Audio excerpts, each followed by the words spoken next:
Yet another summer of soccer is upon us, the summer of stars, if you will, with both the Euros and Copa America, which, by the way, you can see on Fox throughout the summer, is upon us. And so we thought what we'd do is kind of highlight all of the incredible stars and the depth of talent that is going to be on display this summer. And so what I did is I went about putting my best 11 when it comes to the Euros with all the different teams and all the talent that's available, and then my best 11 when it comes to Copa. So we're going to start out with my best 11 when it comes to Euros, and we'll kind of go line by line here. We're not going to mention every single person. And look, you'll see when this comes up, it's very, very difficult because there is a lot of talent out there. All right, Euros. We are going to start off with the goalkeepers. You can't live with them. You can't throw them off the bridge, but they are a necessary evil. And I'm going to go right back to the well. I am going with the man, the myth, the legend, Germany goalkeeper, Manuel Neuer. Goalkeeper in name only because we know he loves to play the sweeper keeper, but you got Donnarumma, and we just talked about Courtois and these types of players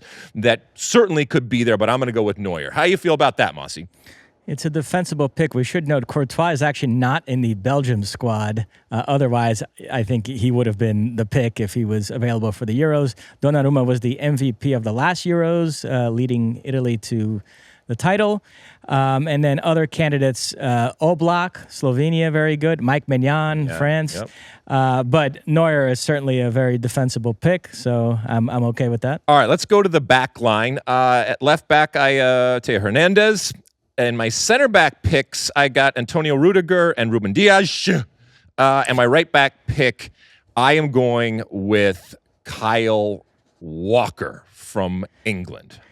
I know you considered Frimpong at one point. He's really more of a wing back, so you went with a more traditional right back and Kyle Walker, which I'm good with. The only change I would make is I do think you have to get Virgil van Dijk in there, so I would probably put Van Dijk in place of Ruben Dias. Oh, you would? Yeah. I wanted to actually, the other side of it, what hurt me was I couldn't put Gvardiol in there, and I would have had to replace one of those guys. And so it's like, I mean, Saliba, and like you mentioned, Van Dijk and Alaba, and these types of players, there's a lot of good quality when it comes to the center backs. But you're okay with that, and you might have put Frimpong in there, but he's, as we said, a little bit more advanced. The one change I would definitely make is Van Dijk. You would? Okay. Yeah. Got it. All right, let's go to the midfield. I have Rodri. I have Kevin De Bruyne and Hey Jude Bellingham. Impossible to argue with any of these three. I think these are the three best midfielders in the world, so you did very well there.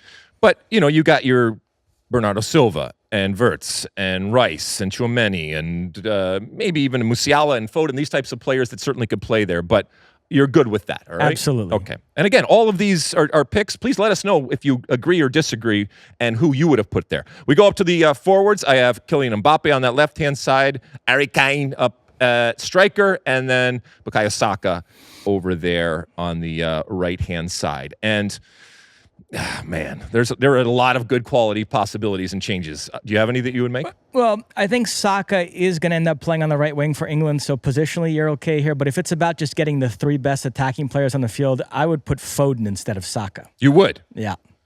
All right, so then we got, so we have obviously Gnabry and Dembele and Kvaratskhelia and these types of players. And, there's a lot of good talent when it comes to that. And then up top, I put Kane, but Lewandowski's there, even like Vlahovic and these types of guys. But I think at this point, I'm good with that. And for those that know me, it hurts me to put so many England players in the roster. And to your point, I wanted to try to fit Phil Foden in there, but it just shows how stacked this England team, which means there's not a chance in hell that it's coming home. All right, let's move on to the Copa America pre-tournament best 11. Again, all sorts of talent and I'm sure all sorts of controversy and disagreement and or agreement when it comes to the things that I have picked here. Let's start going by lines. So in the back, I got your friend, your Brazilian, Liverpool goalkeeper and Brazil goalkeeper, Alisson. It's certainly a defensible pick, but as much as it pains me to say this because I love Alisson at the international level, I think you could make a case for Emi Martinez, World Cup winner in 2022, made the greatest save in World Cup history in that final. Yes, but he's living off of that great save. I don't think necessarily that he is as good a goalkeeper as you think he is. He did have a very good season, helping Aston Villa finish in the top four, qualify for the Champions League. All right. So, but and then there's the Andre Blakes and the Keylor Navases and obviously Matt Turners and stuff like that. But you're no okay. Keylor Navas. Remember, he retired from Costa Rica. He will not be playing in the. He will not be on the list. I thought he was on the list I had. All right. Anyway, should we go to the back line here? Yep. Okay. This is where it gets interesting. I am going to put Alphonso Davies as the left back. Then I got Gabriel, Araujo, and Danilo on my other positions in the back line. All right, so a couple of thoughts here. Gabriel Magalhães, this is a real sort of club versus country disconnect. He's coming off a very good season with Arsenal. I know everyone in England rates him very highly. He hasn't been that good for Brazil. Frankly, if Militão was in peak form, he's coming back from an ACL injury, but if he was in peak form, I would argue Gabriel is the fourth best center back on Brazil's squad. So you got Bremer and these types of players? Militão, Marquinhos, and Bremer, I rate all above him. Okay. So I would put a Brazilian in that slot, but it might not be Gabriel. But you qualified it saying Militão is coming back from a knee operation. So you put Bremer over Gabriel. I would put Bremer, who was just voted the best center back in What Serie A. about Sanchez, Davinson Sanchez? Very good as well, yeah. But it's actually another Colombian I'm going to sneak into this back four. At right back, I would go with Daniel Munoz instead of Danilo. Very good player for Crystal Palace, plays alongside Chris Richards there. Danilo doesn't even play right back at club level anymore for Juventus. He's more of a center back. But for Brazil, he does start at right back, so it's a perfectly valid pick, and he's solid. But I would go with Daniel Munoz instead there. And Montiel and Murillo and these types of players?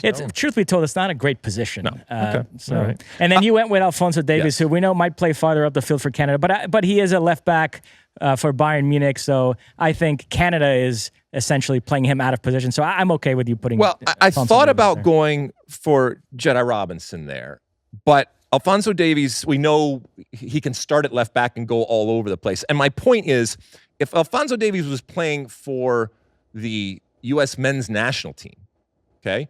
He's not going to play where Christian Pulisic is playing over on the left-hand side, but he would start over Jedi Robinson at that left-back position, and again, in name only because he just goes all over the place. So I'm okay with that. All right, let's go to the midfield. Every midfield or team, for that matter, needs a good Alexis or Alexi. So I'm going to go to Alexis McAllister. I am going with Bruno Guimaraes and the GOAT, Messi. Tell you what, why don't you name your forwards too? Because I'm going to sort of make a larger point that includes midfield and forwards. Okay, so in an effort to try to get Christian Pulisic on the field and an American on the field, I got him going over there on the right-hand side, which enables me to have Vinny Jr., who we just talked about, over on the left-hand side, and then Lautaro Martinez up in the striker position.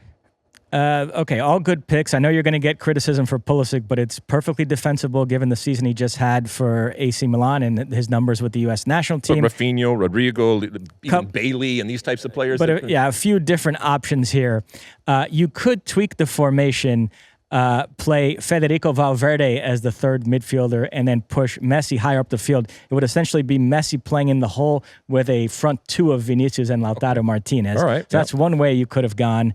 And then if you kept it at this sort of 4-3-3 setup, would be Rodrigo. Luis Diaz, I know, plays more on the left wing for Colombia, but if it was just about getting the three best attacking players on the field, remember, he was the breakout star of the last Copa America, coming off a good season with Liverpool, very good for Colombia. So Luis Diaz is another player you could have made a case for. But I don't think it's crazy to have Christian Pulisic on this team. I really don't, even though I'm sure folks on X will disagree with me on that. Garnacho and... when we just saw Solomon Rondon up there from a striker perspective, but I'm cool with Lautaro, Darwin Nunez, these types of players. What's interesting is at the World Cup, Lautaro Martinez really struggled and got benched for Julian Alvarez. So it'll be interesting to see how this Copa America goes for those two. Lautaro is coming off the better season at club level. He was absolutely phenomenal for Inter Milan. So we'll see if he can reestablish himself as the starter there. Also worth noting, Bruno Guimaraes might leave Newcastle this summer. They might have to sell him because of financial fair play reasons, and he's getting linked to Arsenal, Manchester City, and Liverpool. If it ends up being Liverpool, then McAllister and Bruno Guimaraes could be teammates at the club level as well.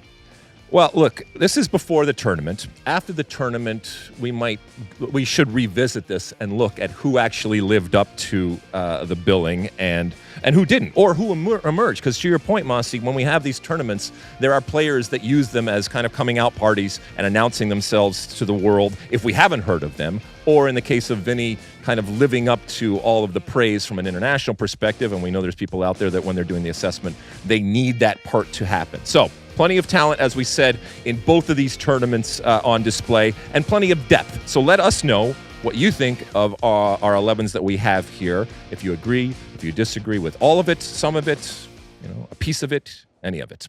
You like that clip? Well, my State of the Union podcast drops twice a week right here on my very own YouTube page. The only way to stay up to date is to hit that subscribe button down below. Size the day, and see you soon.